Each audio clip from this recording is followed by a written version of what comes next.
광주시는 지난해 산하 공공기관을 혁신하겠다면서 통폐합을 실시했는데요.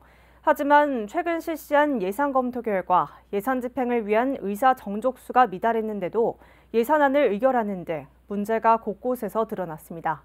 정유철 기자입니다. 광주연구원은 지난해 12월 예산 심의를 위한 제3차 정기 이사회를 열었습니다. 당연직 이사장인 강계정 광주시장과 기획조정실장을 포함한 모두 12명의 이사로 구성돼 있는데 이날은 6명이 참석했습니다.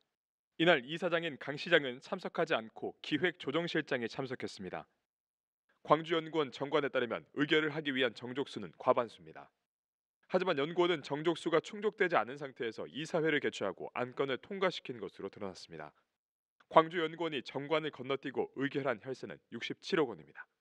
광주연구원 외에도 한 해 예산안을 심도 있게 검토해야 할 정기이사회를 서면 심의로 진행한 곳은 경제지능상생일자리재단과 광주디자인진흥원, 광주인재평생진흥원 등 3곳입니다. 광주 지역의 정보통신, 문화산업을 지원하기 위한 광주정보문화산업진흥원입니다. 진흥원의 위원회 수당을 살펴본 결과 모두 17억 1,100만 원의 예산이 편성돼 있습니다. 전문가를 포함한 수당이라고는 하지만 단가가 최대 1,960만 원부터 최소 10만 원까지 제각각입니다.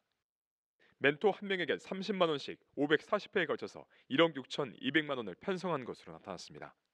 진흥원에 따르면 예산 편성 때 사별 차이를 올리지 않아 나온 지적이라면서 소명 자료를 제출했다고 말했습니다. 광주시의회 특별전문위원실에서 이와 같이 19개 산하기관 예산안을 검토한 결과 곳곳에서 예산 집행에 허점이 드러났습니다.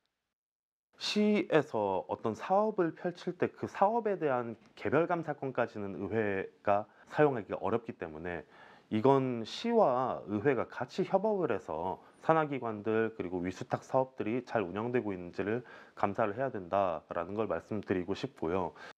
한편 지난 3월엔 광주시 감사위가 밝힌 광주그린카진흥원 감사에선 해외 출장에 지인을 동행한 직원이 적발돼 논란이 된 바 있습니다.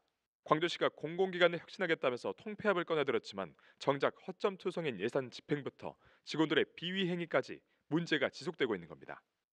통폐합의 목적인 공공기관 혁신은 공연불이 됐습니다. CMB 뉴스 정유철입니다.